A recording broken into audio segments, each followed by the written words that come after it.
Go live button. So let's wait for the stream to warm itself up. We got to get things cranked up before we can get started. And we're usually waiting on YouTube to get alive and well. And it looks like we're getting close and we're online. So let's get started.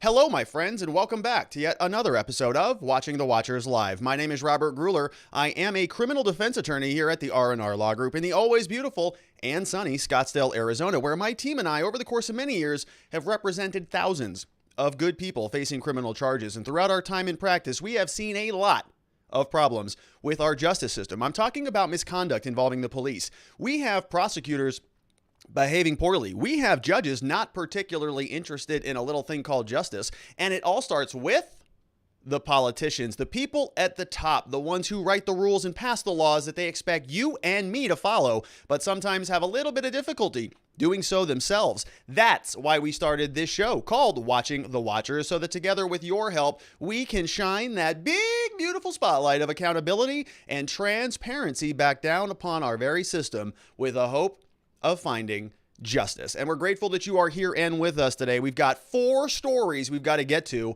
so we're going to go a little bit more quickly today than we normally do in our prior segments because there's a lot to get to.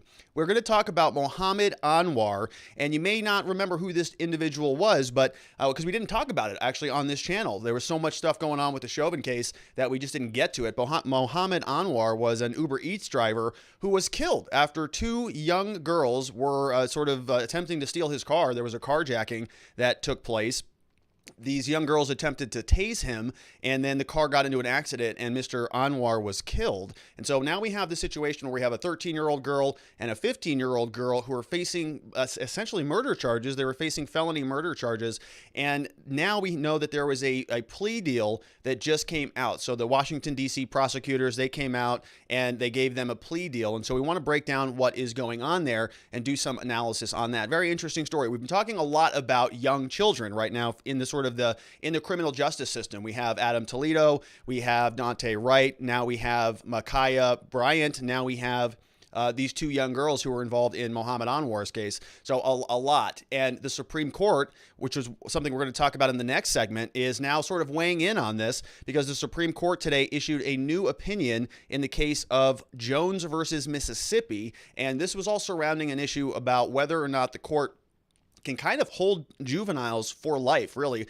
whether there are any necessary restrictions on children that would allow them to get out of custody. So the real question is, can you sort of imprison juveniles for life, and what are the legal requirements in order to do that? And so the Supreme Court had an opinion out today. We've got some reaction, kind of a fiery opinion. Justice Thomas is in there dropping some bombs on, women versus children, and the court sort of classifies them in one category based upon what they want to achieve. We have Sotomayor, who has, a little bit of a fireball in there. We have Justice Kavanaugh, who authored the opinion. This was a 6-3 ruling.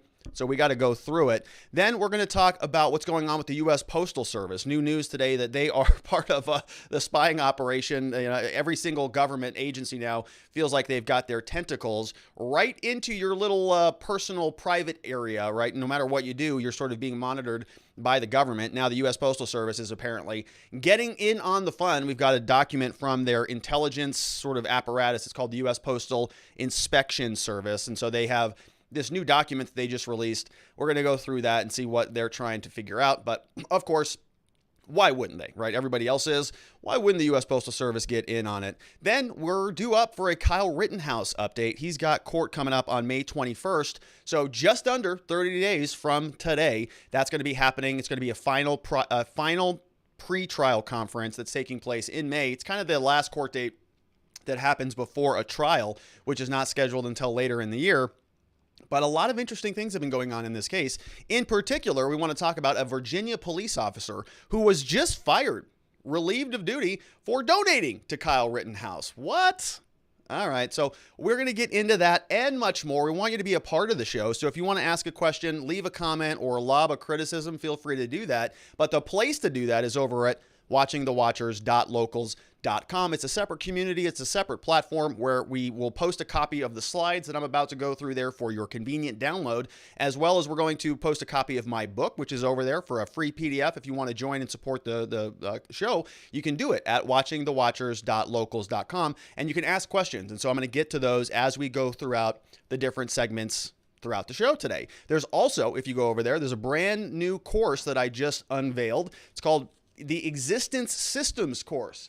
Looks like this. I want to show you how to build your own little personal productivity tool that looks just like this. And so I have a course that's available at existencesystems.com, or you can go to my website, robertgruler.com, scroll down to Existence Systems. If you want to check that course out, it's available there. Also a promo code over at our locals community. All right, so enough out of me about that. Let's get into the news. Mohammad Anwar is a case that we have not really followed on this channel, but it's time to take a look back and decide and take a look at what's going on here, because now we know that the two underage girls who were involved in Mohammad Anwar's death are now getting a plea deal from the prosecutor's office out in Washington, D.C., and we want to sort of decipher what is going on here. Now, high-level overview on this. Mohammad Anwar, as we mentioned at the start of the show, was a gentleman who was killed back in early April. He was an UberEats driver, and he was out working. And two young girls, 13 and 15, I believe, were sort of out, doing what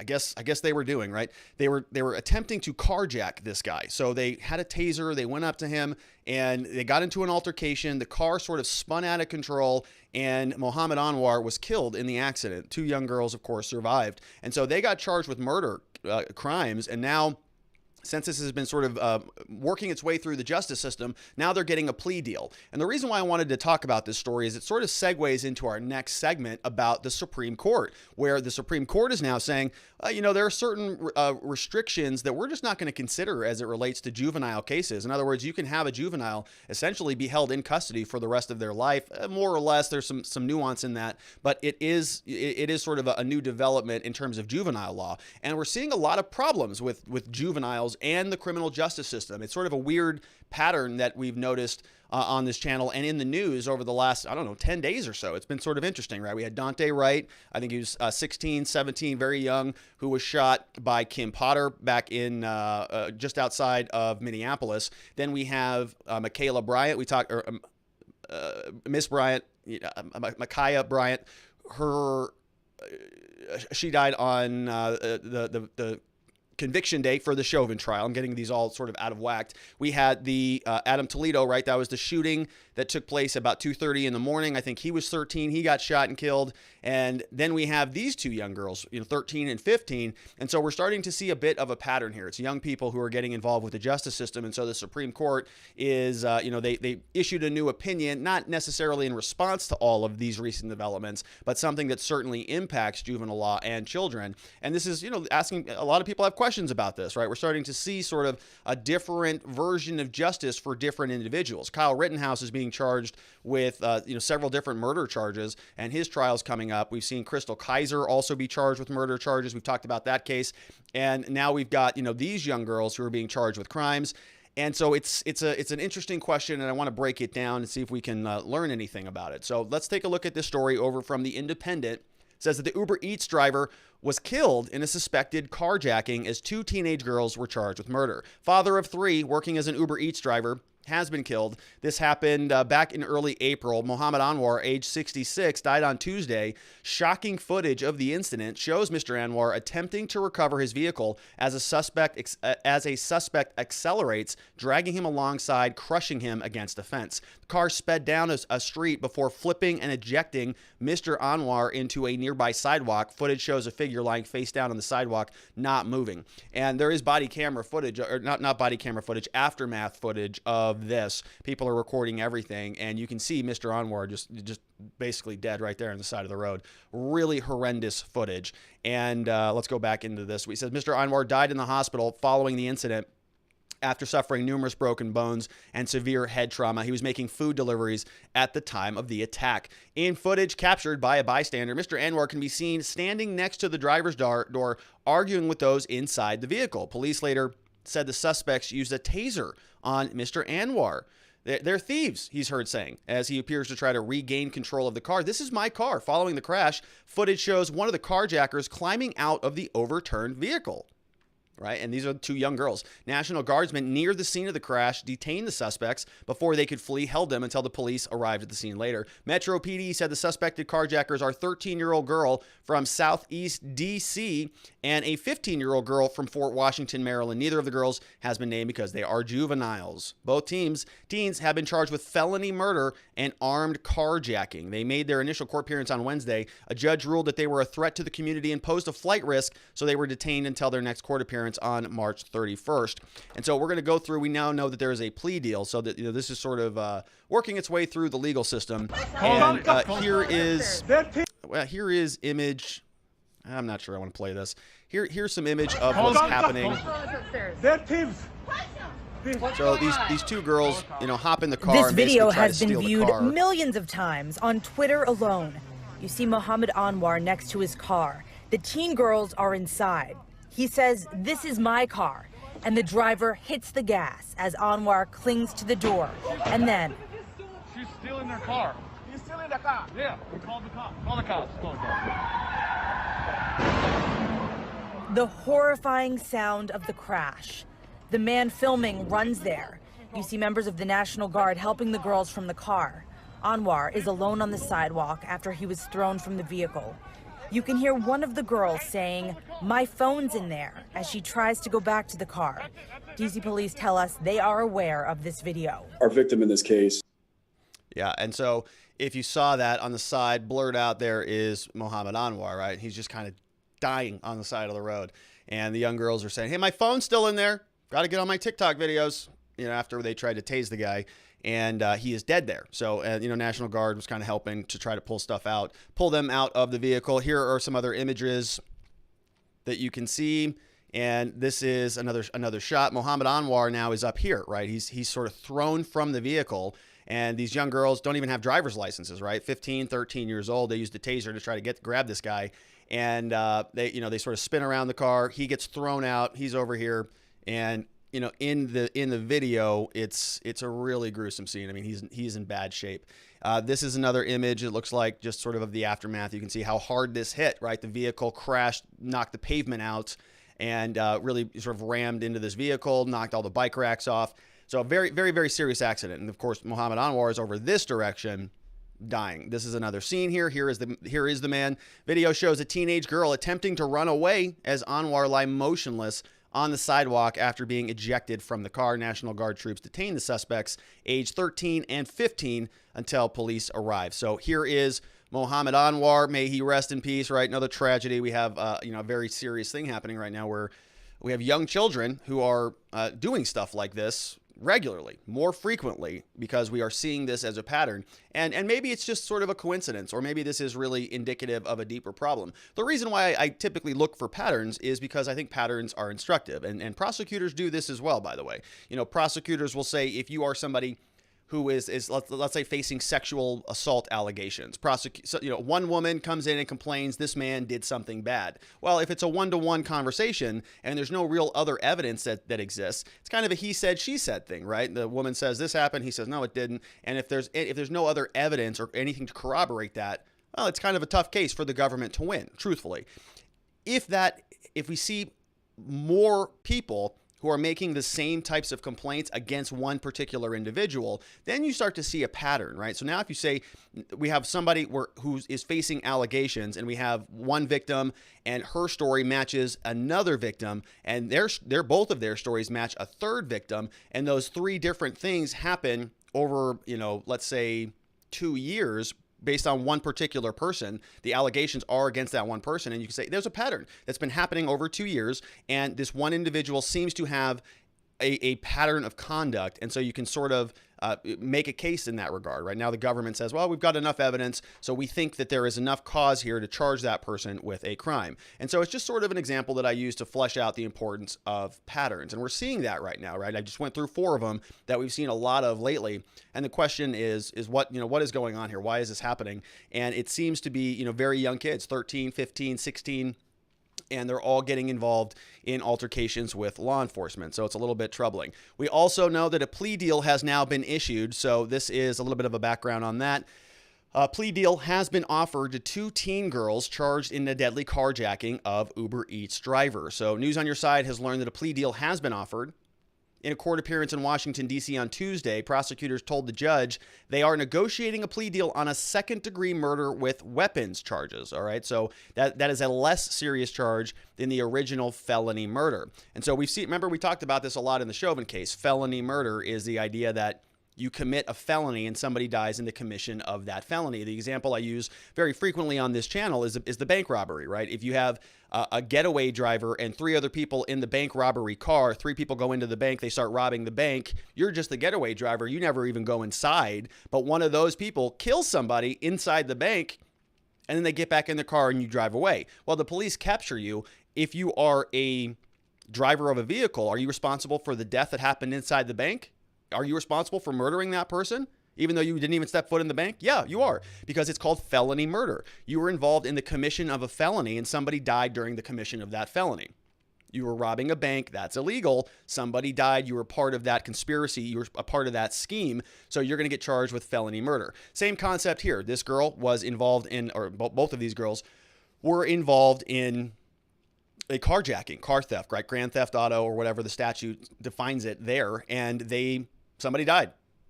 So they would be charged with felony murder. Now, the plea deal is reducing it down from felony murder down to a second-degree murder with weapons charges. And so I haven't pulled up the particular statutes because I didn't get a copy of the plea deal. I don't know exactly what they're going to be trying to do here. But it sounds like, it's sort of a lesser degree of culpability.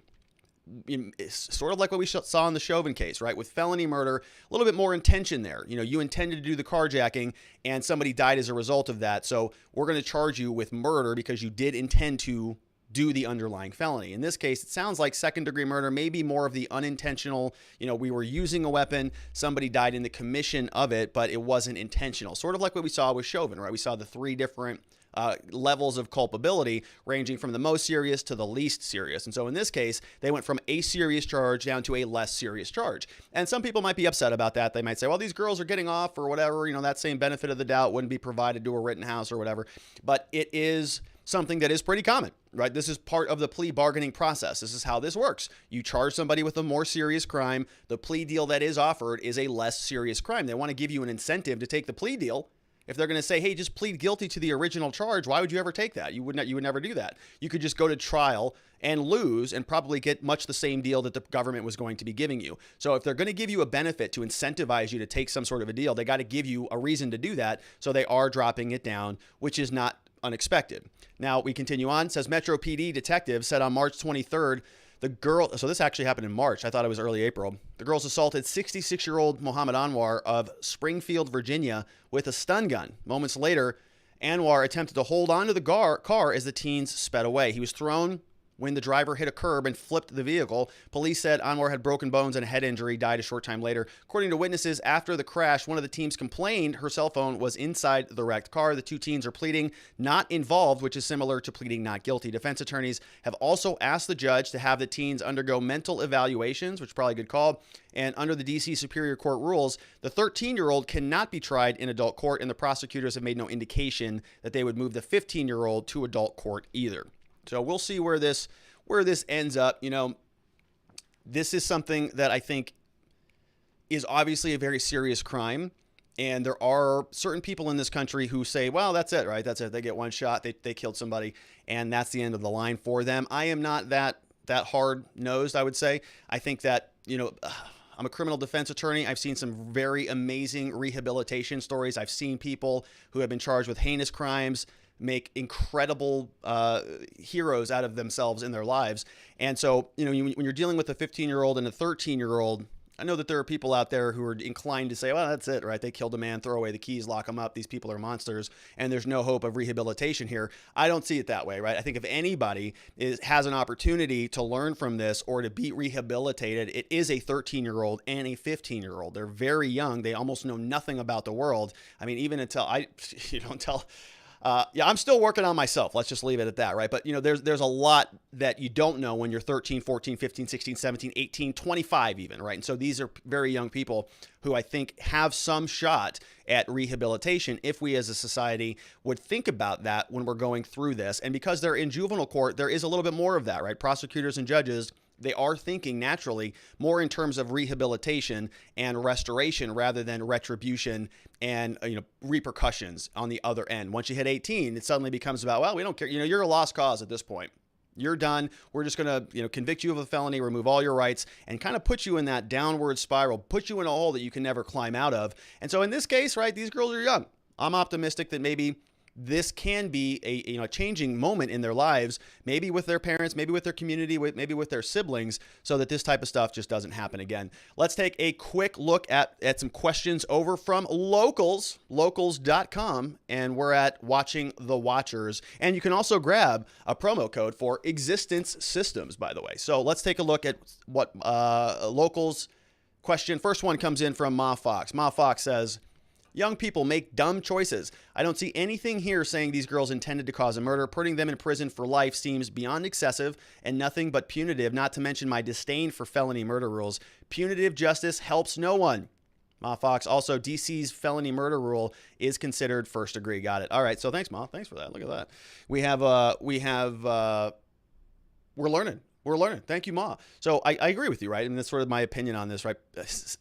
I say this frequently, but it's really hard to punish the pain out of people. Something's off with these girls. Something's off with their home life or their family life or their, cultural upbringing, whatever you want to say, right? But this is not, I think, normal behavior for 13 and 15-year-old girls to go and try to tase somebody and then steal their car. So, something certainly I think can be corrected for these young women, but it is worth the effort, I think, right? And I agree with you, Ma. I don't think it makes sense to just throw away the key, lock them up forever.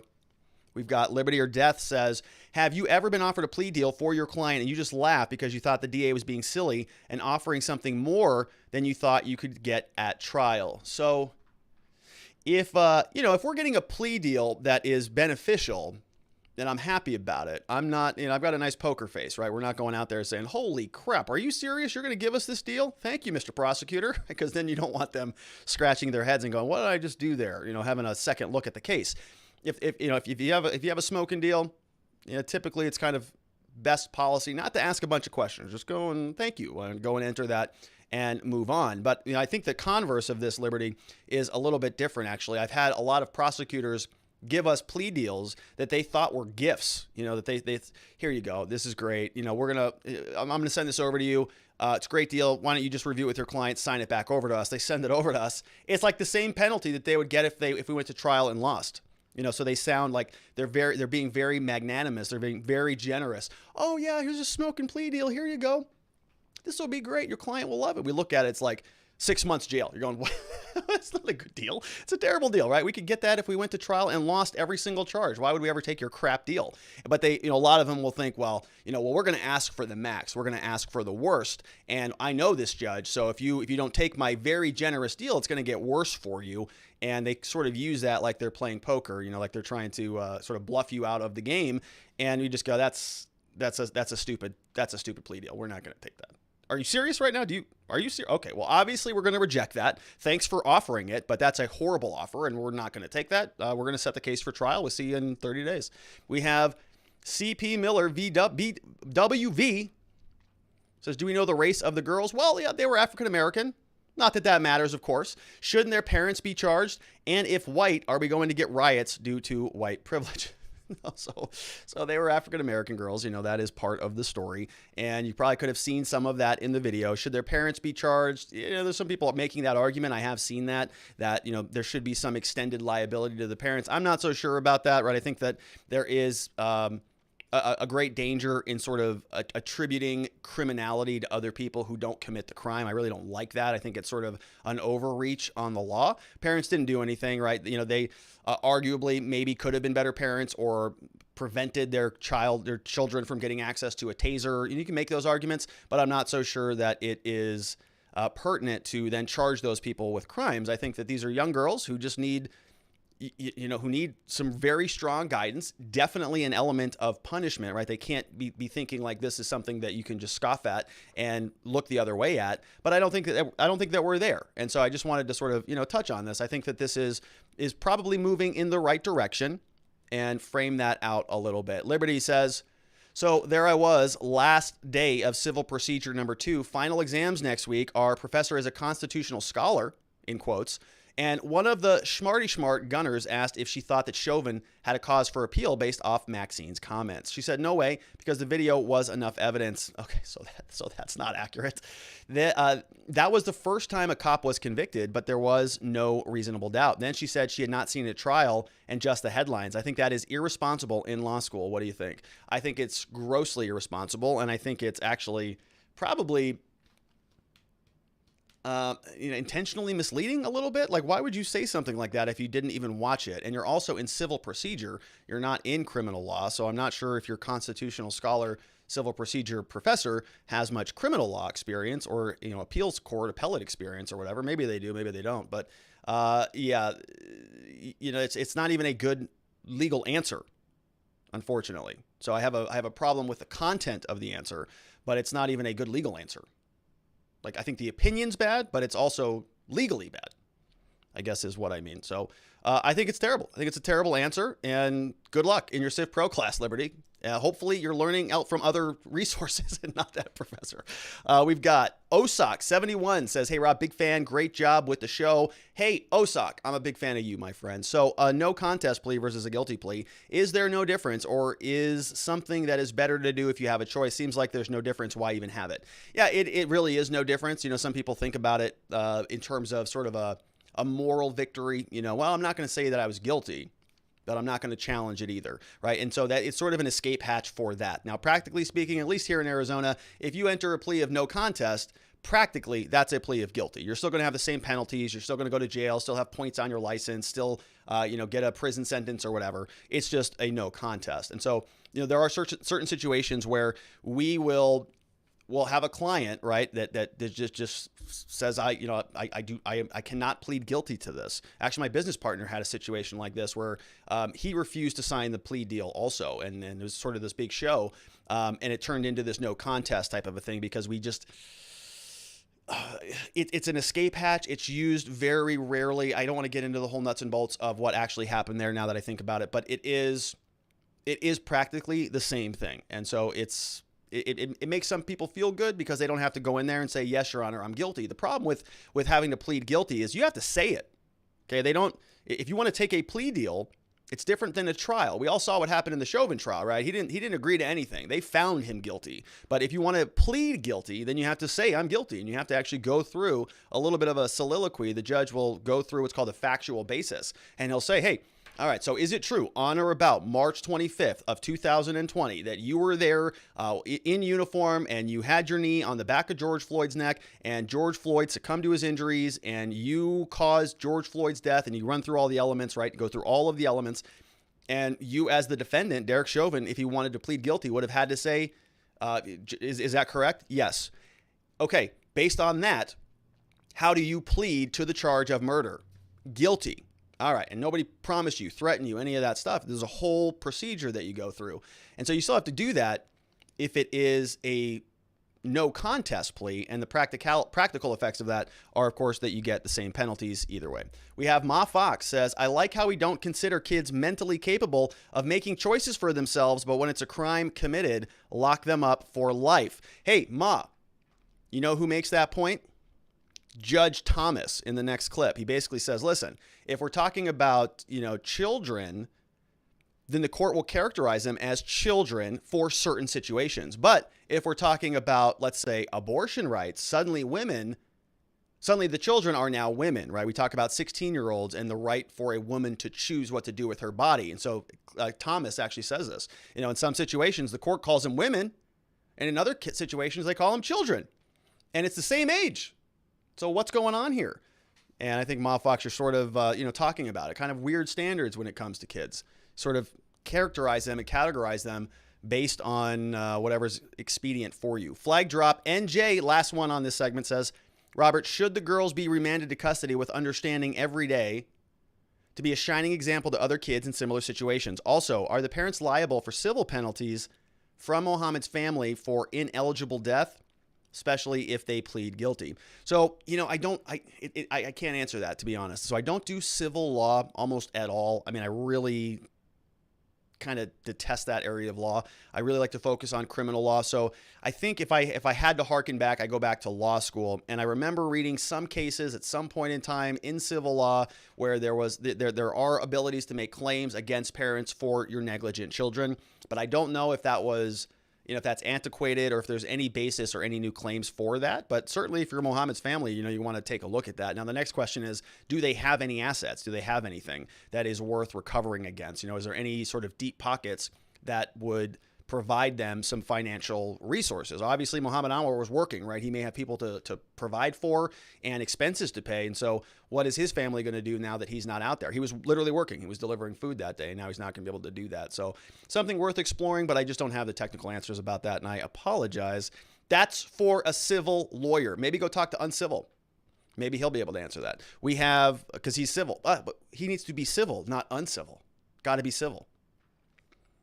Love you, Uncivil. All right, so next up, we're going to change gears. Thank you for those questions, everybody. Those came over from watchingthewatchers.locals.com. If you want to support the show, that's the place to do it. And you can also download a copy of these slides, download a free copy of my book, and get a copy of the brand new Existence Systems program. There's a coupon code over there. If you want to buy this course, it's at existencesystems.com. And we're going to change gears and talk about the next story. Supreme Court today came out with a new opinion in the case of Mississippi versus Jones, or actually reverse that, Jones versus Mississippi. It was a 6-3 decision. And what does it do?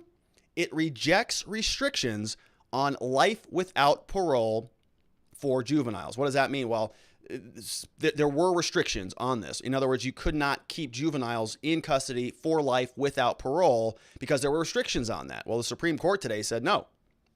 You don't need those restrictions. Yeah, if you want to keep a kid in custody for the rest of their lives, no problem at all. You have our total endorsement. 6 judges said that's no problem. Yeah, you're free to do that. So let's take a look at what's going on here. This article comes over from NPR. The U.S. Supreme Court, in a 6-3 vote, ruled Thursday, that was today actually, that a judge need not make a finding of permanent incorrigibility before sentencing a juvenile offender to life without parole. So previously, there was this concept that in order to do that, right, the question here is, can you sentence a juvenile offender to life? And can you do it without parole? So you lock them up, throw away the keys. This is somebody who's under 18. They commit a crime just like the 13, 15-year-old girl we were talking about. Can they be locked up for life without parole? Supreme Court says yes, they can, in fact. At the center of the case was this guy named Brett Jones. He was 15 when he stabbed his grandfather to death during an argument about his girlfriend. He was convicted of murder. Judge sentenced him to life without parole at age 15. Cannot get out of custody. And so the question is, did they need to find this concept of permanent incorrigibility? Like, is this person permanently this way? In order to hold a juvenile in custody for that long, they had to have that finding. It's a legal concept. It's a legal finding. So this case is now saying, do we really have to find that or not? Supreme Court said, no, you don't have to find that. Over the past 2 decades, the law on juvenile sentencing has changed significantly. Supreme Court primed by research that shows that the brains of juveniles are not fully developed and that they are likely to lack impulse control. They have issued a half dozen opinions holding that juveniles are less culpable than adults for their acts. And the court has also ruled that some of the harshest punishments for acts committed by children are unconstitutionally cruel and unusual punishment, right, under the 8th Amendment. Because they're kids. Their brains aren't even fully developed yet. After striking down the death penalty for juvenile offenders, the court, in a series of decisions, limited life without parole to the rarest cases. Those juvenile offenders convicted of murder who are so incorrigible that there is no hope for their rehabilitation.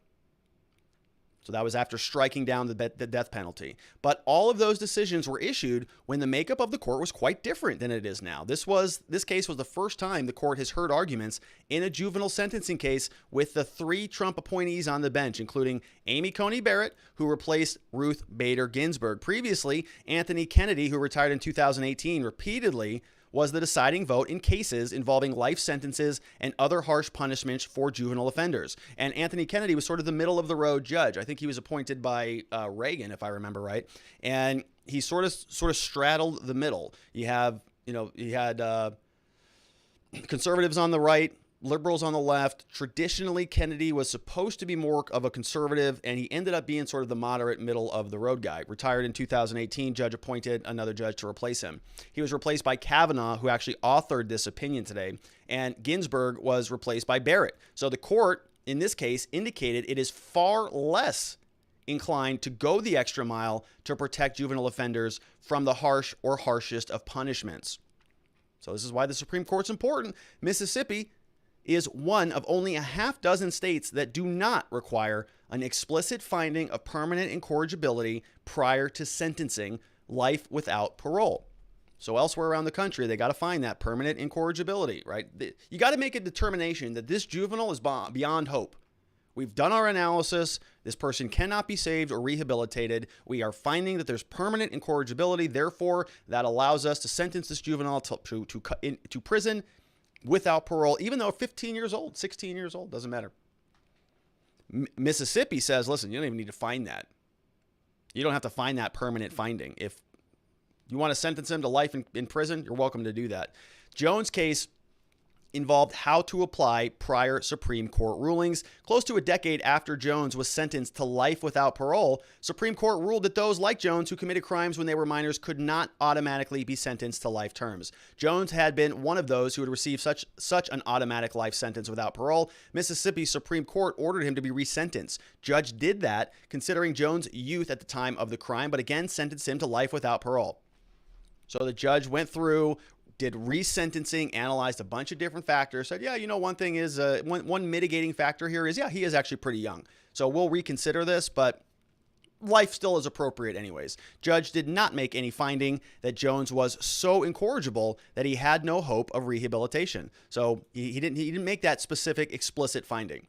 Mississippi now is among a handful of states that allow that. Jones's lawyer appealed all the way to the Supreme Court, contending that consideration of a defendant's youth is not enough, and that Jones, now in his 30s, should have at least a chance at parole because he has shown that he is capable of rehabilitation. He has earned a high school degree while behind bars, and he's been a model prisoner.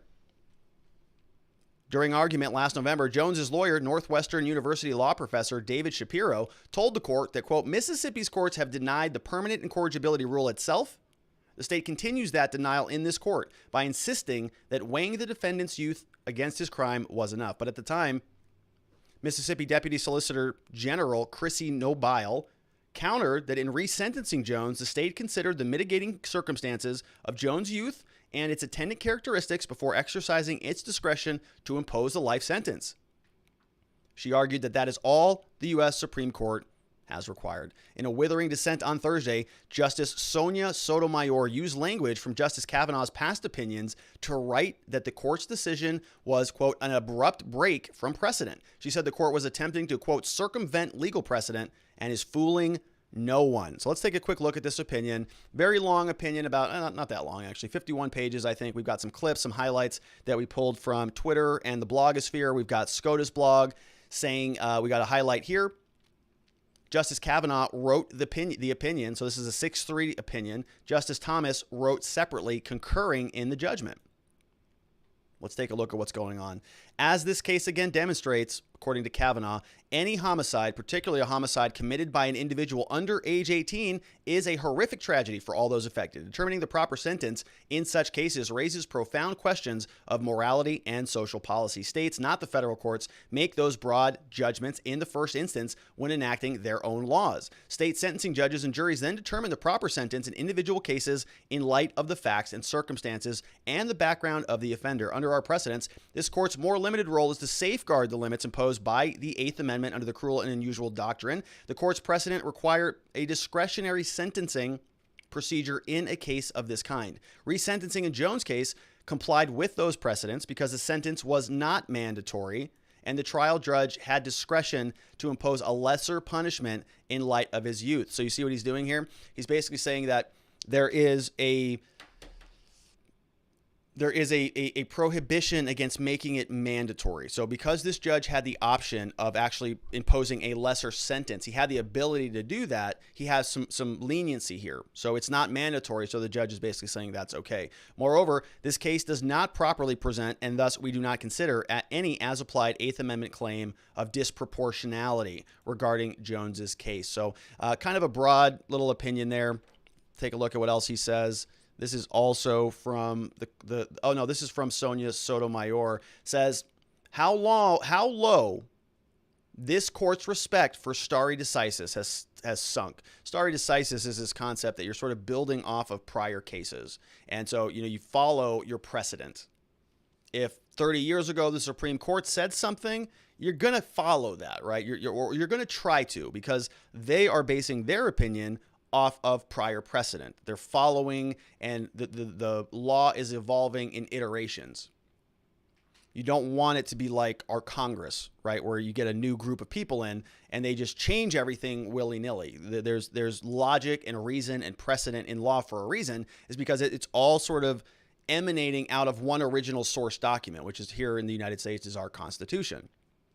So everything has to sort of build on that. And so Sotomayor says, hey, we have stare decisis. We have other cases that say we're supposed to handle this crap differently, and you're not following that.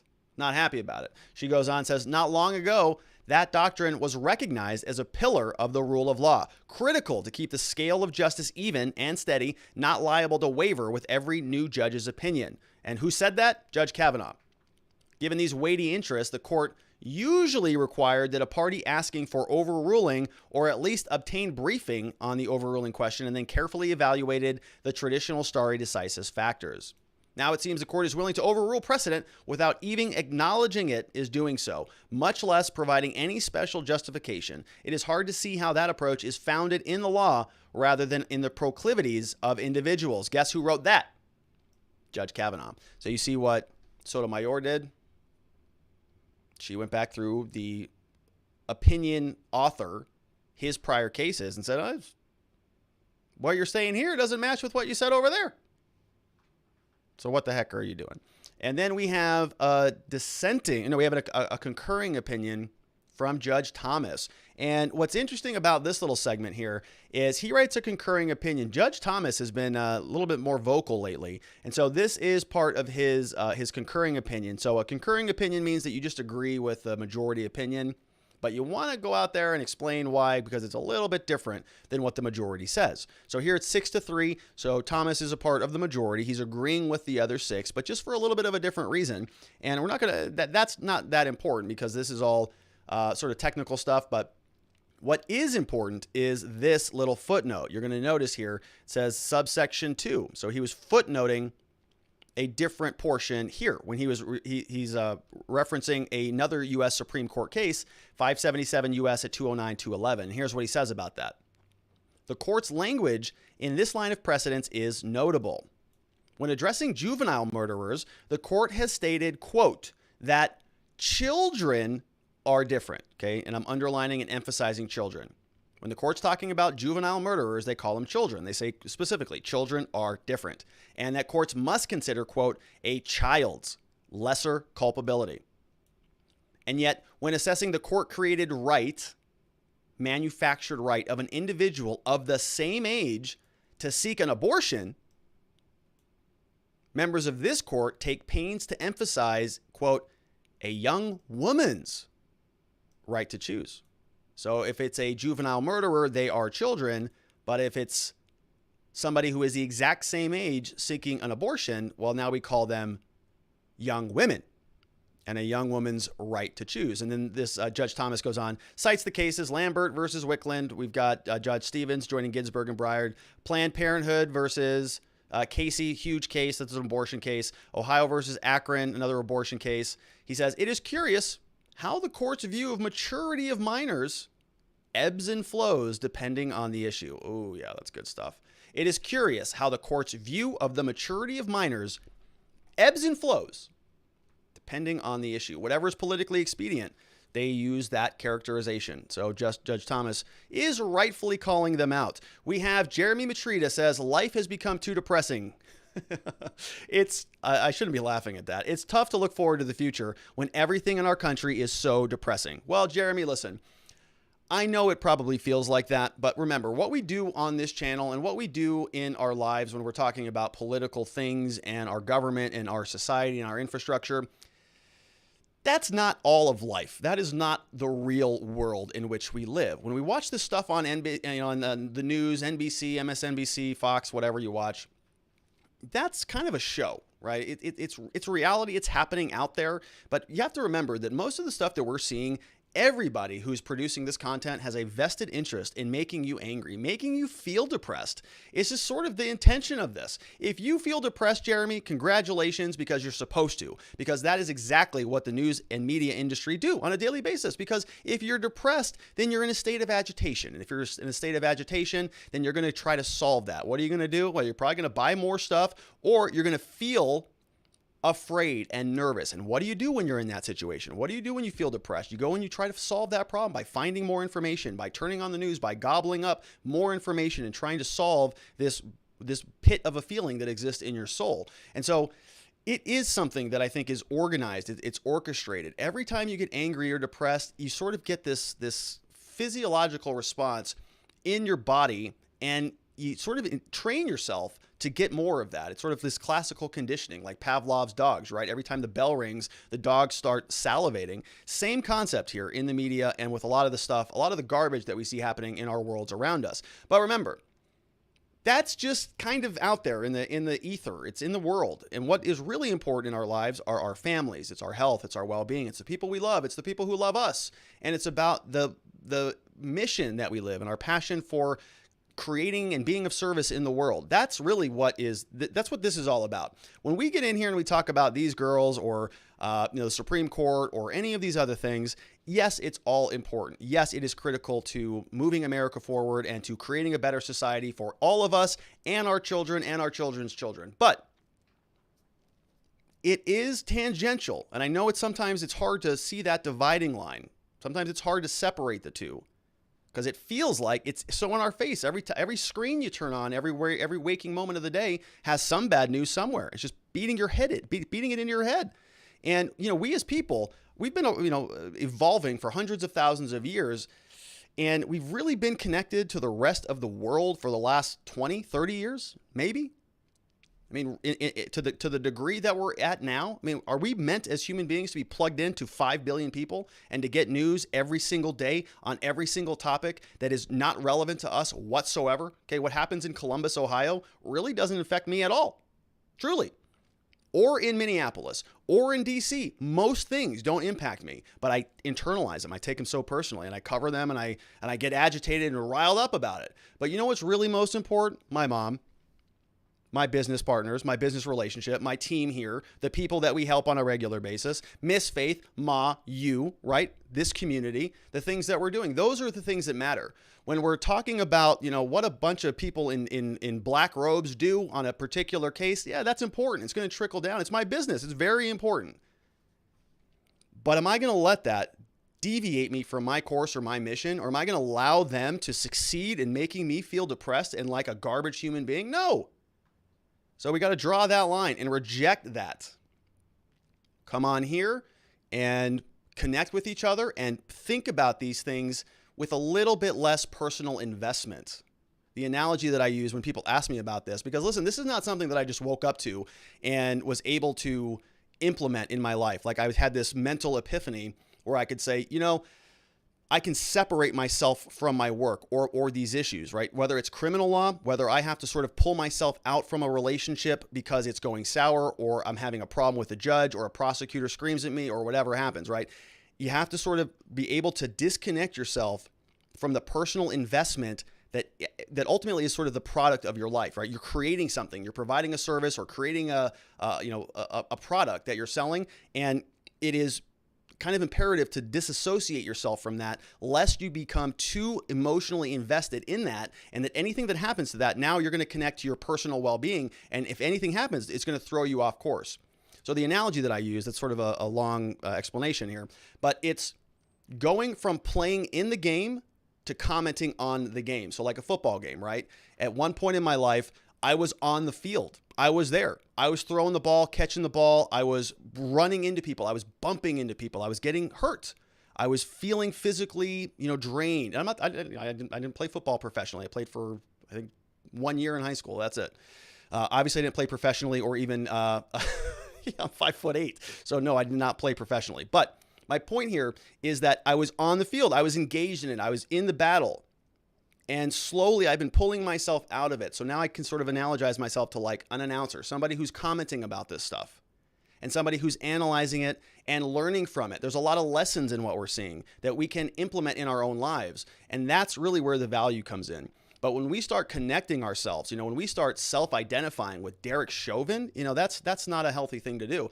And there's nothing, there's no real reason to do that, right? It's Derek Chauvin's life. It's Derek Chauvin's problem, and it's his situation that he's got to deal with. Now we can comment on it and we can say that we didn't really like how society dealt with this, and maybe there's some serious room for improvement, and we can all aspire to that and work towards that, but with the understanding that these issues cannot overly consume our minds. They cannot take us over, because there's a tendency to do that, and this happens all the time, right? Remember when Trump was in office, everybody was calling this Trump derangement syndrome, right? You do not want to become that person who wakes up every moment of every day and is letting external people, external news sources, companies, individuals, ideas, concepts take control over your life. That's what happens to people. And they wake up and every single thing I don't know if you remember these people, but back during the election, there were many of them in my life where I'd say, how's your morning going? And they'd say, well, you know what Donald Trump said today? I don't care what he said. Why do you care what he said? It's irrelevant. Are you going to have a good day or a bad day today based on what Donald Trump said? Are you out of your friggin' mind? That's insane, right? Live your life. And if people now start allowing some of the most contemptuous people in our society to commandeer your brain with this constant beating of bad news and this constant drivel that you're a bad person unless you do whatever the government tells you to do, it's exhausting. I know that, because I live it regularly, and I've been living it for a long time with many of you, questioning everything that the government's been doing for the last 18 months or so. But we got to be vigilant. Draw that line and make sure that you hold it, because this stuff can be very sneaky and start like a snowball compounding as it rolls down the hill, and you want to make sure that you're out of the way as it rolls. We've got Ma Fox in the house, says, I guess we're allowing kids to drink now, get tattoos, drive, because it would be horrendously hypocritical to think they're not allowed to do these things due to their limited mental capacity, but consider them competent enough and autonomous enough to make other poor life choices in order to be sentenced for life. Sorry, this makes me pretty fiery. Yeah, me too there, Mom.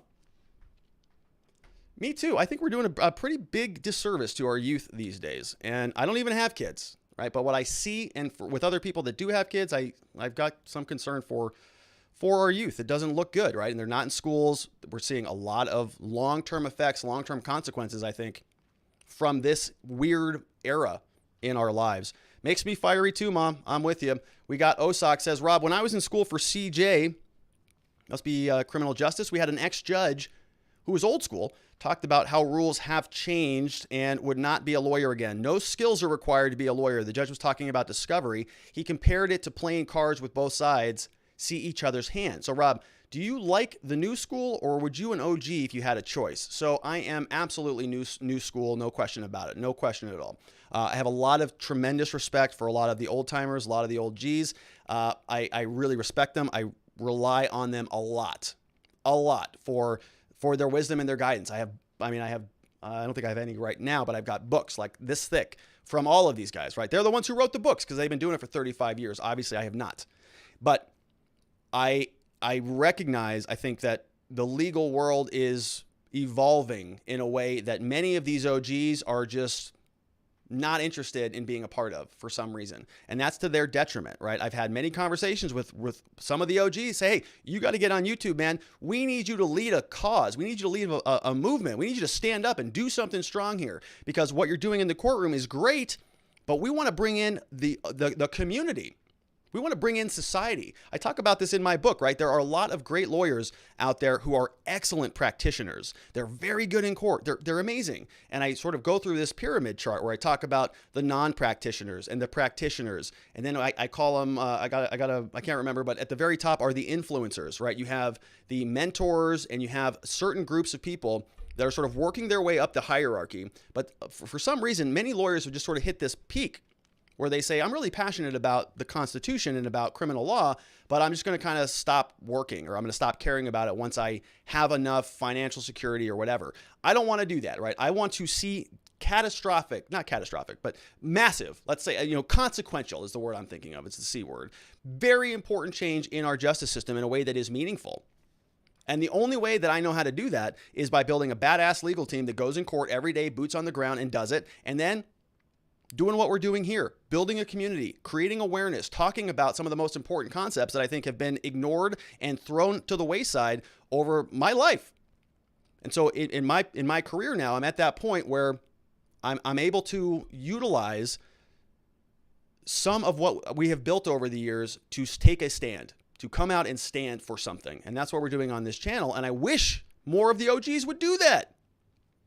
I want more competition. I scream at attorneys. You need to get out there and start speaking your mind. Jeremy Matrita says, I always appreciate your opinions. I'm not saying your show is depressing. I always appreciate participating in your community. Keep up the great work. No, I know you do, Jeremy. And I'm sorry. I didn't mean to go off on that to rant at you in particular, but it's just something that I'm feeling because I think that you're right. It is depressing. It is depressing, man. And I know it as well as anybody, right? I go through this stuff in depth to make sure that I'm properly prepared for this show. And when I settle on, 4 stories that we're going to cover today, that means I read about 40 of them just to say, no, that's not good. This is good. Not good. This is good. And so I see it. I mean, I see it. I'm knee deep in it, and I know it's depressing. And that's why I make such a good, strong point to sort of disassociate myself from some of it. You'll notice I get kind of quiet on the weekends, right? It's because I'm trying to unplug. I'm being very intentional about it. I wrote here in my existence system document, specifically, focused rest. So on my form, you can see right here, it says what is good, what brings energy to you. And you see right there, it says focused rest, productive work and focused rest. That means if I'm going to be working real hard in here on whatever I'm doing, when I'm not working, it's focused. I'm resting. So Existence Systems, by the way, is available for you to purchase over at robertgruler.com. Thanks for the plug, Jeremy. Liberty or Death says, reading an opinion by Thomas is like listening to Morgan Freeman explain the plot or narrate a movie. Awesome. Yeah, Thomas is great. I love Thomas, and he just calls it like he sees it, man. I really appreciate that. Anki Woe says, do you think the Supreme Court justices ruled that way to swing the pendulum back towards the center? My only concern is that this will be additional fuel for the Dems to pack the court. I think it's a very astute observation there, Anki Woe. I'm a little bit surprised by this ruling, if I can be candid about this. I think that the Supreme Court largely is effectively neutered while this threat of court packing hangs over their head, which is probably a big reason why they're doing this, right? That's why Biden put together a commission who is now going to be investigating this, whether they want to pack the court or not. It's kind of just this threat.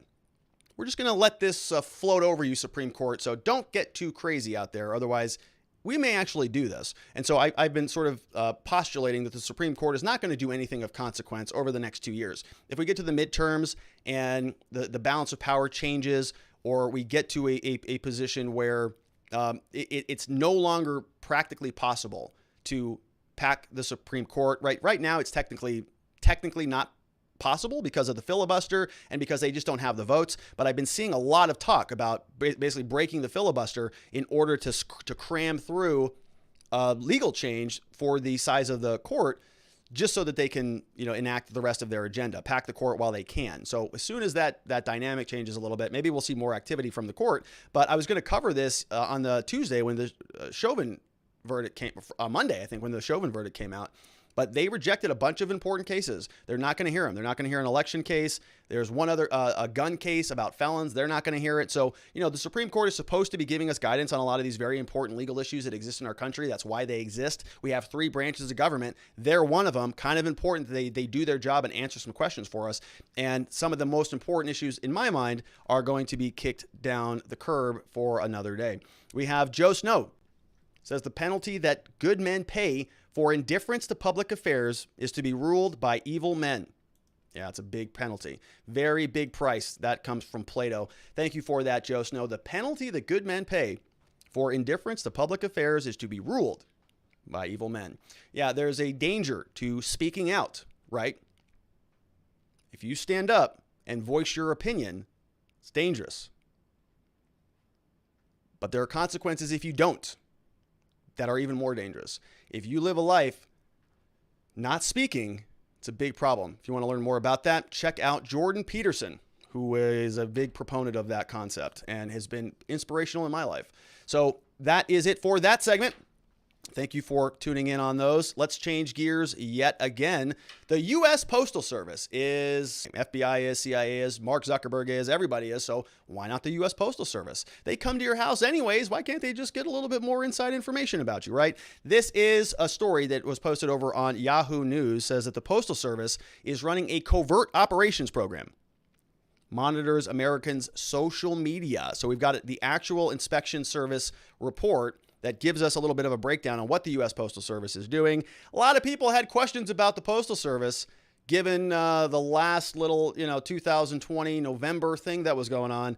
But, they're just like the other agencies that exist in our country. They're also doing the same things. So this story says that the law enforcement arm of the Postal Service has been quietly running a program that tracks and collects Americans' social media posts. What?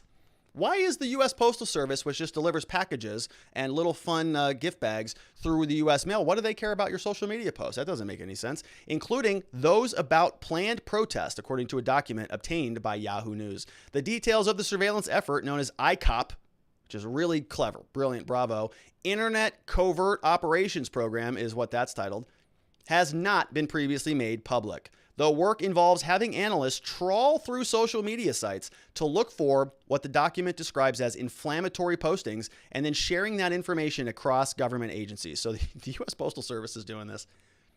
Analysts with the United States Postal Inspection Service, USPS, so the USPS service, that's great, Internet Covert Operations Program monitored significant activity regarding planned protest occurring internationally and domestically on March 20th, says the March 16th government bulletin marked as law enforcement sensitive and distributed through the Department of Homeland Security's fusion centers.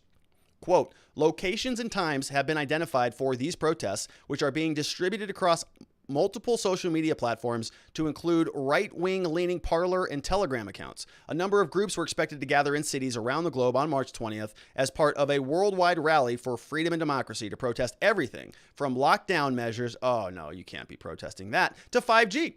Parler users have commented about their intent to use the rallies to engage in violence, says this article. Image 3 on the right is a screenshot from Parler indicating two users discussing events as an opportunity to fight and do serious damage. No intelligence is available to suggest the legitimacy of these threats, says the document. So this is what we're looking at here.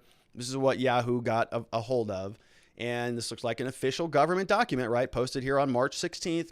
Bulletin includes screenshots and posts about the protests from Facebook, Parler, Telegram, and other social media sites. Individuals mentioned by name include one alleged Proud Boy, several others whose identifying details were included, but whose posts did not appear to contain anything threatening. ICOP analysts are currently monitoring these social media channels for any potential threats stemming from this scheduled protest and will disseminate intelligence as needed. So this is from the Cybercrime and Analytics Law Enforcement Sensitive Situational Awareness Bulletin. And you can see here on March 20th, apparently there was an international day of protest, which I don't remember hearing anything about.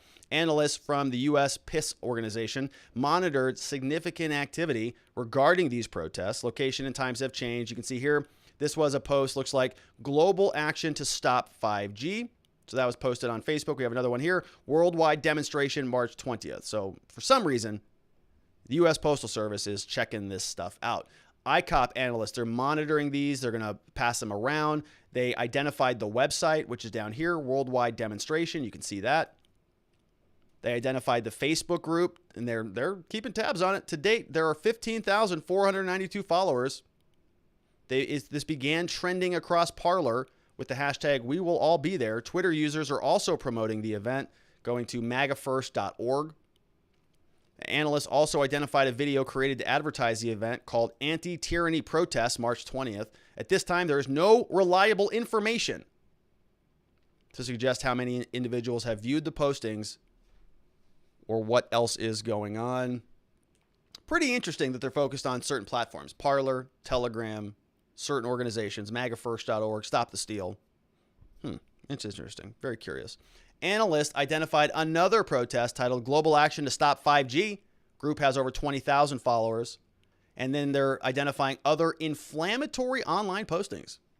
Several Parler accounts have posted inflammatory or violent messages surrounding these protests. Member of the Proud Boys, known as Noblebeard, made a comment saying that they're going to engage in violence and blah, blah, blah. No intelligence is available to suggest the legitimacy of these threats. No, of course not. Yeah, of course not. So since there is no intelligence available, what did you guys just do there? You just you had some like intern just clip a bunch of crap off the internet and write a bulletin about it? No actual intelligence, just some screenshots that you're going to cram into a document and call this a security bulletin. Got it. All right, that's good. So what do you want us to do with this? So you spread this around to everybody and we're supposed to go check out their Facebook page? Or go join them? Or what? Okay. Government's monitoring of American social media is the subject of ongoing debate. When contacted by Yahoo News, civil liberties experts expressed alarm at the Post surveillance program. University of Chicago law professor Jeffrey Stone, whom Obama appointed to the NSA, said it's a mystery. I don't understand why the government will go to the Postal Service for examining the internet security issues. Yeah, it's a good question. Postal Service has had a turbulent year facing financial insolvency. Postmaster General Louis DeJoy, who was appointed by Trump, was slowing down deliveries as the pandemic started. Remember that whole debacle? Seems a little bizarre, said Rachel Levinson-Waldman, deputy director of Brennan Center's Justice for Liberty. Based on very minimal information that's available online, it appears that ICOP is meant to root out misuse of the postal system by online actors, which doesn't seem to encompass what's going on here. It's not clear why their mandate would include monitoring social media that's unrelated to the postal system. She also questioned the legal authority of the Postal Service to monitor social media activity. If the individuals they're monitoring are carrying out planned activity, that should be the purview of the FBI. Well, the FBI doesn't do much of anything anymore, as we all know. The U.S. Postal Inspection Service is the primary law enforcement, crime prevention, and security arm of the Postal Service. And it's supposed to, the ICOP program is supposed to assess threats to employees and its infrastructure by monitoring publicly available open source information. Collaborates with other agencies. Yeah, so it's just to protect their employees. All right, so thank you, Postal Service. We have Todd Trout. Says, do you really think the U.S. Postal Service actually able to collect social media posts? They can't even deliver my packages correctly. It's a good point. It's a fair point. Go what? Oh, you're going to monitor things? Okay, that's great. Where are you going to store this stuff? You can't even deliver a package. It's funny, Todd. We have Osak says, Rob, so if police can come in and grab your guns, would you be responsible if your gun safe had anti-personnel safeguards in place? If police do not want to get warrant, why should you have to tell them this is inside the home and not outside where there could be more issues? So I think, I think that would be illegal still.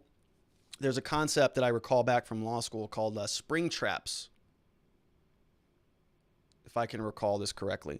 But it's the idea. I think the case involved somebody who set a gun to go off if somebody came through the door inside the home, right? So the idea is that you've got a gun that's sort of wrapped around a wire. It's propped up. If somebody opens the door, boom, gun goes off, kills the intruder. Is that allowed? Yes or no? What do you think? Can you put a gun behind a door so that if somebody opens the door and the gun goes off and shoots them, it's a burglar, they were breaking into your home, can you do that? Generally, the answer is no. You can't do that. You can't just shoot people who are breaking into your house unless there's a threat to your personal safety. You see, that's where the distinguishment comes in. There's a line there. If you're going to shoot and kill somebody just to protect property, not allowed to do that. We value life more than we value property. So in that hypothetical, what really had happened, I think in that case, was this wasn't a residential home. This was a home that somebody sort of had set up, and it was a second home. People kept breaking in there. It was in a very highly trafficked, I think, area out in the wilderness. A lot of campers came by, just kind of, poked in there. So he set up some guns. Somebody went in, got shot, sued him, and I think that they won, right? Because the concept here is you can't kill somebody or almost kill somebody to protect property. You can to protect your life or the life of somebody in your home, but just for property. So in your hypothetical there, Osak, just to sort of protect your guns, no, that would not be allowed. You can't set up dangerous traps that will kill somebody to protect property. Generally speaking, of course, there are a lot of if you go into Area 51, government shoots you. That's a separate concept, right? Those things are different. Joe Snow says, I understand the CIA uses the post office to pay assets. Yeah, it's probably a nice little area you can just kind of throw this stuff. If you're going to use the Department of Homeland Security to go out there and attack the libertarians or the people on Telegram or the people on Parler, people are going to notice that. But if it's just the Postal Service, nobody expects that. Want to Know says, how much did this USPS investigation cost the taxpayers? Does anybody care about that anymore? Is that like a thing? Do people even care, honestly, about that? Because we're spending money like it doesn't even matter. Like money's going out of style. Let's take another question here. Miss Faith is adding it. Lastly, we got Leafy Bug. We got the Leafy Bug in the house. Leafy Bug. That was from Shrek, I'm pretty sure. I'd bet the farm that no one asked the USPS to do this. No doubt some middle management bureaucrat is building their little empire. This whole thing to me of the security guard who always wanted to be a cop but couldn't pass the psych test, acting as though they are a cop. I mean, I can't argue with that, Leafy Bug, probably. Right? Everybody wanted to be a part of this anti-insurrection thing. They're all going to save America by taking down those evil MAGA maniacs, and I don't buy it. All right, and those questions came over from locals.com. We have a Watching the Watchers community over there where you can ask questions, support the show. You can also get a new promo code for my Existence Systems program, so you can build this little personal productivity tool. Check that out at robertgruler.com. Scroll down, click Existence Systems if you want to try out that course. It's a lot of fun. 32 videos, over 2 hours of content, and it's something I use every day, so check that out. And we got one more segment we got to get to. Today we're talking about a story we haven't covered in a long time. Kyle Rittenhouse is back in the news. We've got some updates on this case, and we want to start off by talking about this data breach that happened. So if you recall, Kyle Rittenhouse, young man who was in Kenosha, Wisconsin, about a year ago during some protests. And in my opinion, he was under attack by the people who were protesting, right? This guy, Kyle Rittenhouse, I think he was 17 at the time, and he had an AR-15 or a semi-automatic rifle. He was out there. He was protecting businesses from the protest. If you remember, we had the summer of unrest last year, back in May, June 2020. A lot of commotion. Buildings were being torched all over the country. So Kyle Rittenhouse was out there, arguably protecting businesses, trying to sort of be a counter-protest to make sure that certain businesses there did not get torched. And an altercation happened. He gets chased down by a couple different people, fires his gun in response, in my opinion, clearly self-defense, no question about it, ends up getting charged with a bunch of crimes, right? This happened. We've been covering the story for a year. Many of you may have found our channel because of the coverage that we did on that case. I was so in favor of making sure that this young man gets a fair shake, because the media and the rest of the politicians around the country just sort of wanted to make sure that he got buried, and that is not how I saw this whole situation unfolding. We did a frame by frame where we actually analyzed the gunshots and the whole thing. So we've been covering this for a long time. Anyways, a lot of people have been supporting this kid. He had a $2 million bond that was paid. A lot of people have been fundraising. Fundraisers have been canceled, and there's been a change of attorneys. The estimable Robert Barnes is now helping, and sort of in the court of public opinion. I mean, this case has been in the national spotlight for a very long time, as a lot of people have been levying their support to get behind Kyle Rittenhouse and the Second Amendment and the ability to protect your private property and protect your life. And all of these concepts are sort of bubbling up into this case. And unfortunately, there was a big data breach that happened very recently, back on April 16th, and there's been some fallout and some consequences from that. So I want to break this down and go through it. This story comes over from theguardian.com. They're the people that originally discussed this data breach. There was a Christian crowdfunding website called Give, Send, Go revealed that serving police officers and public officials have donated money to fundraisers for accused vigilantes, is what they're saying. In many cases, the donations were attached to their official email address. So what's happening? Police officers and other public officials are donating to Kyle Rittenhouse. They're donated to the Give Send Go's website. The breach, shared with journalists by a transparency group called Distributed Denial of Secrets, revealed the details of some donors who had previously attempted to conceal their identities using the anonymity feature. So they hacked into Give Send Go, got a bunch of people's identity. Some of those people happen to be serving police officers. Even if they use the anonymity feature, they're still going to get popped in this data breach. So I'd like to, first question is, has anybody investigated distributed denial of secrets, right? Is the FBI on this? Like, are they okay that there is just breaches of data? There are hacks that are literally stealing data from companies to other companies. I don't know if they're on that or not. Maybe this article will tell us. The beneficiaries of donations from public officials include Kyle Rittenhouse, who stands accused of murdering 2 left-wing protesters in Kenosha last August. Rittenhouse traveled from Illinois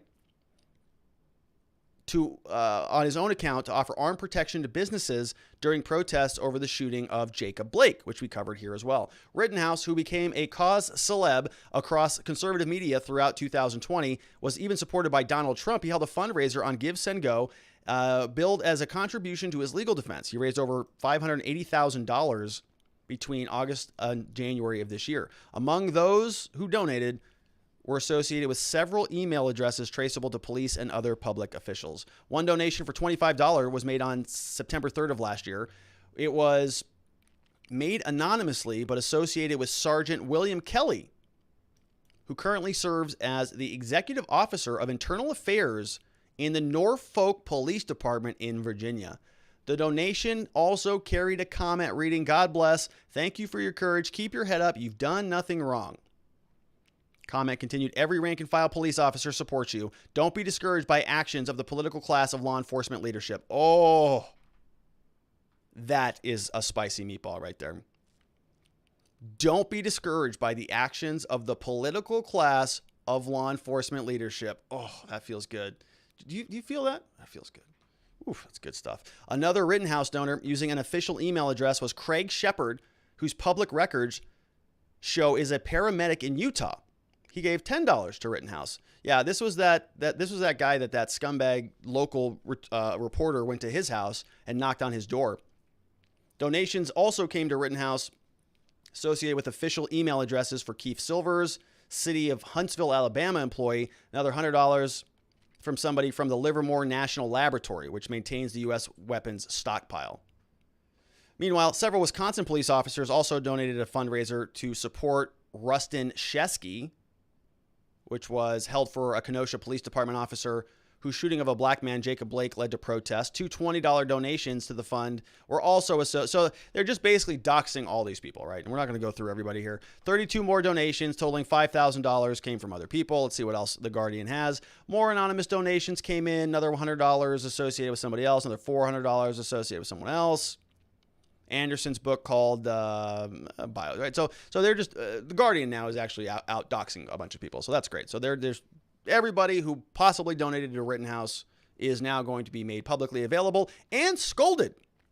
So we saw that the person who donated $10, who was a paramedic back, I think that was in Utah, some loser reporter showed up at his house and was knocking on his door. "Hey, you're donating to a murderer.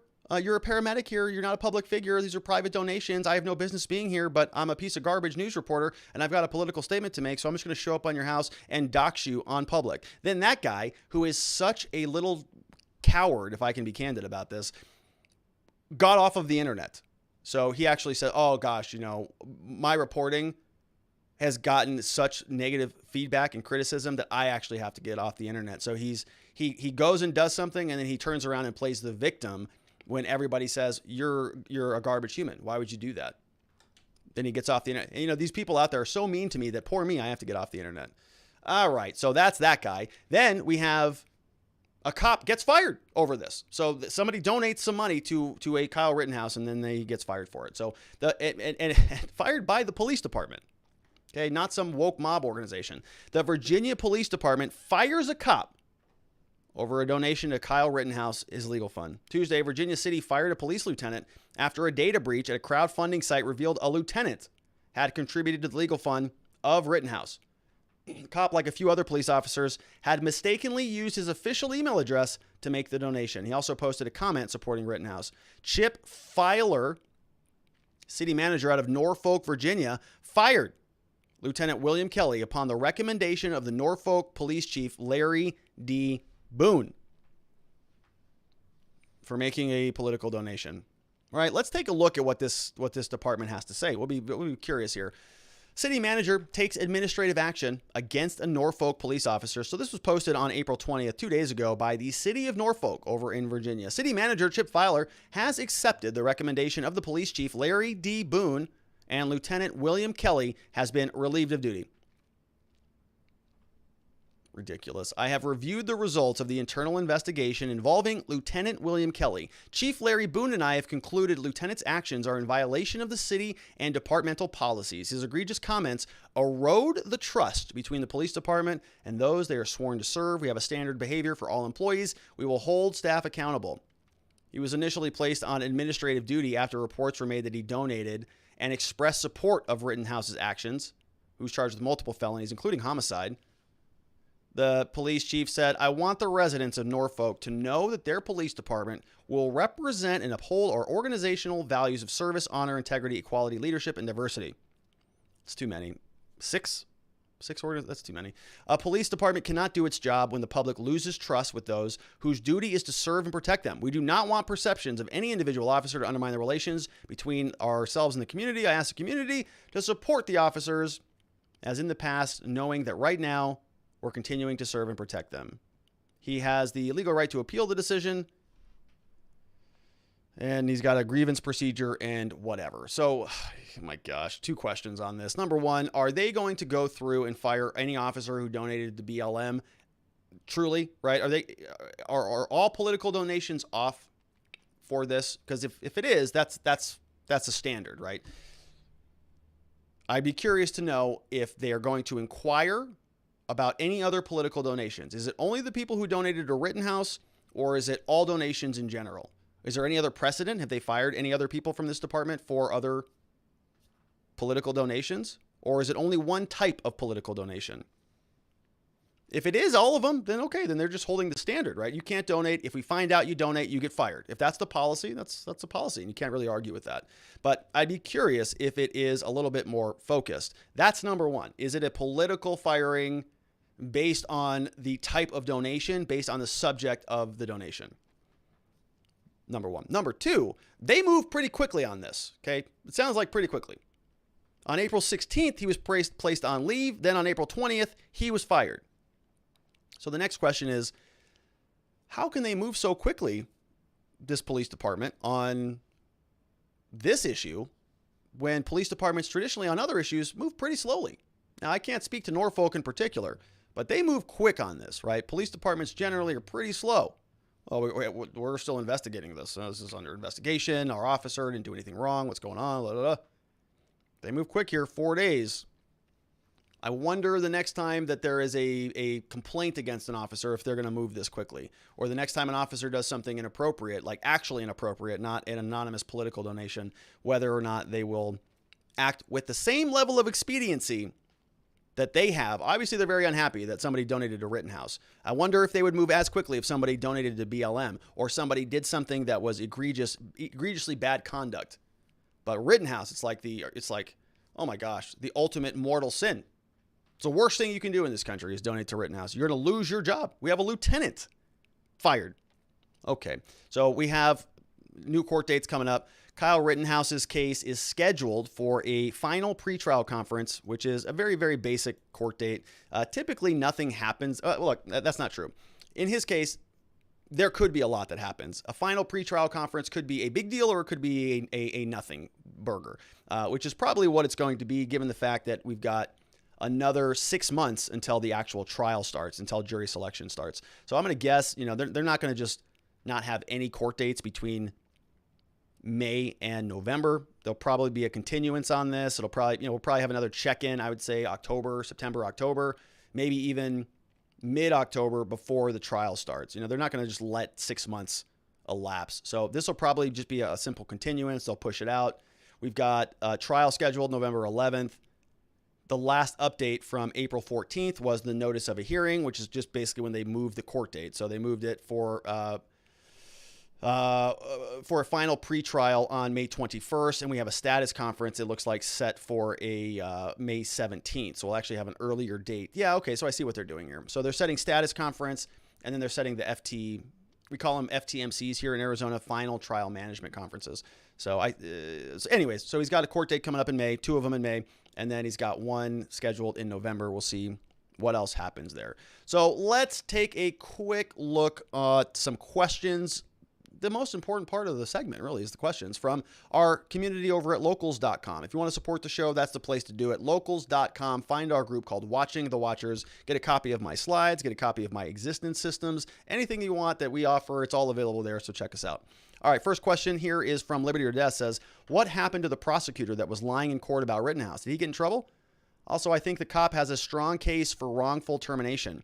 So that's a good point on that. And that was from that last segment that we covered. Rittenhouse, I remember that the prosecutor got scolded, I think during one of those hearings, right? He was sort of admonished by the judge for some of the language that he was using. I remember watching that. I think, Liberty, you sent that over to us last time. I haven't followed up on that. I don't know if he got in trouble. I don't know if there's been any other fallout. I haven't seen anything on the record like a new notice or a notice that a new prosecutor would be handling the case. Sometimes they'll file that, if a prosecutor changes, they'll say, hey, just a notice that I'm not going to be working on this. Somebody else is going to be working on this.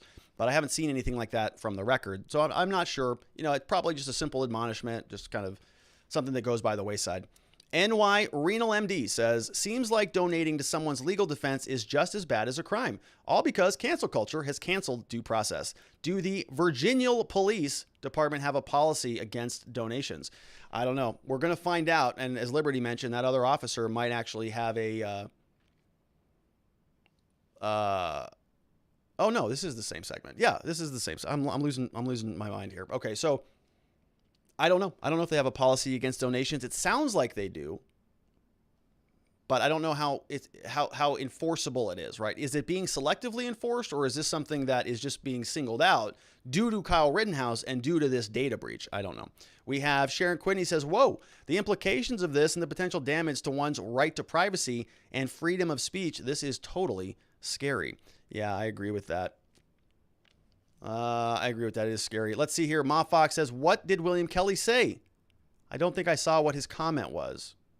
So let's see what he said here. So yeah, I think this was his comment, Mom. And we just sort of read through that. I think he said, God bless. Thank you for your courage. Keep your head up. You've done nothing wrong. The comment continued, every rank and file police officer supports you. Don't be discouraged by actions of the political class of law enforcement leadership. So I think that's what he said. Yeah, the donation that came from his email address also carried a comment that says that. So, I mean, I don't know. I guess you could say that's sort of insubordination, right? He's saying that he kind of disagrees with the political class of law enforcement. I don't know. We have NY Renal MD says, is Rittenhouse a political donation? No, I don't think that it would be, right? Because he's not running for office, and all of that stuff gets dealt with by the FEC, the Federal Elections Committee. So there's a whole government agency that deals with the political donation stuff. Tremendous says, for the cop that was fired for donating to Kyle Rittenhouse, where is the union? Good question. They're probably gearing up. I hate it when the unions keep to fight bad cops, but to me, this is where the union should be screaming from the rooftops. You're right. You're absolutely right. They should. They would. And Ma Fox says, I'm curious as to the comments made, as they specifically said this was about the comments and not the donation in particular. So it may have been the insubordination, right? Sort of that, hey, we disagree with our elected political class or whatever. However he phrased it, but you're right? It could have been about that and not necessarily about the donation. We don't know, but the point is the outcome is bad. An officer was fired for something, in my opinion, that was sort of private and allowed. Really, I don't know. We'll see. We got last one from _shades says, just to be fair, can we get a data breach of all the rioter donors who have continued bailout court funds which even Kamala pushed. Waiting. Yeah. Well, that's the question, right? It's when there's one segment of our society that is politically disfavored, it's very easy to dogpile on those people. We can't let that happen. That's why we hold the line on this channel. Great questions. All of those, as I mentioned, came over from watchingthewatchers.locals.com. We have some awesome new people who just joined our community. I want to give them a very special shout out. Welcome to ATB Kelly 100. We're happy to have you here. Baba Louie is in the house. Oh, I'm going to have fun saying that. Baba Louie, like that. We got Avi Furliger is in the house. We have Knight_Flux. Welcome to you. We have Cramsey, who joined up. Welcome, Cramsey. Dave, who's in the house. Greg Morat, welcome to you. We got Dimples57 in the house. And Rattel_SC. Thank you all so much for joining our community at watchingthewatchers.locals.com. We're very happy to have you to be a part of the community. And to those of you who asked the great questions today, what's up, Jeremy? What's up, Leafy Bug? We got Ma, Liberty, Joe_Tremendous. You all know who you are. And I want to give a special, another shout out to everybody who is just supporting us over there on Locals. Big shout out to our supporters, Cracker Jacks. We've got Claire DeLuna. We have Jim Phoenix. Welcome. We've got C Chicago in the house. It's Jelly. Whipple number 1. All of these people are over on our watchingthewatchers.locals.com community. And as I mentioned very frequently here, we're building a separate platform. We're building a community. What's up, Robert Barnes? What's up, Cax Axe?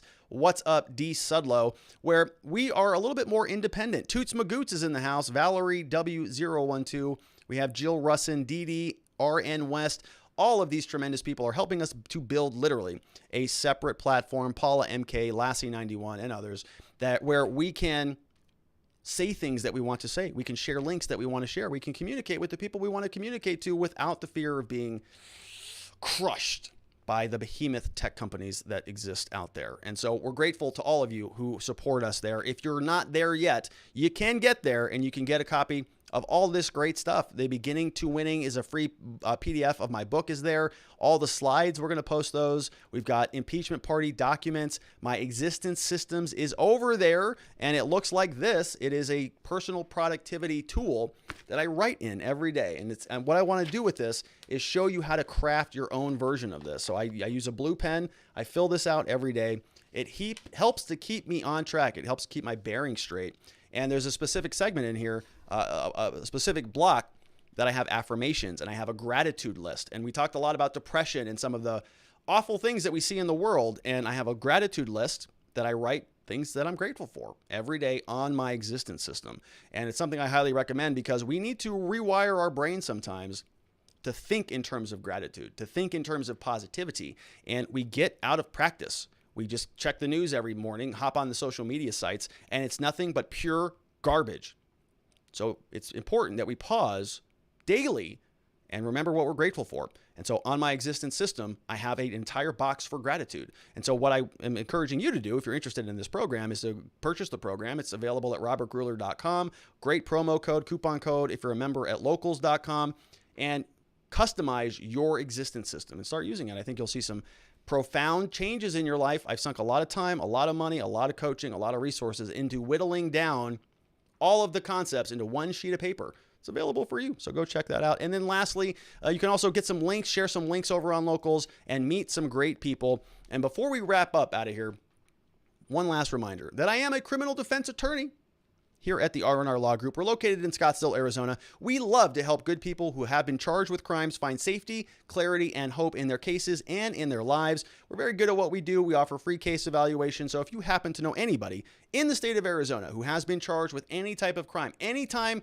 anybody's in trouble with the law, we can help. Things like DUIs, drugs, domestic violence, minor misdemeanors, major misdemeanors, felonies, old cases, old warrants. If you got a mugshot on the internet, if you have an old license suspension that needs clearing up, we can help with that. We can help you restore your rights to possess a firearm, to vote again, to go apply for federal benefits, just to expunge that record so that when you go and apply for another job, you don't have to mark that box that just feels so terrible. So if you need some help with that, if you know anybody else who needs some help with that, we would be honored and humbled if you sent them our direction, because we're very passionate about what we do. We love to help people, and we will make sure that we take very good care of them and that they leave our office better than they found us.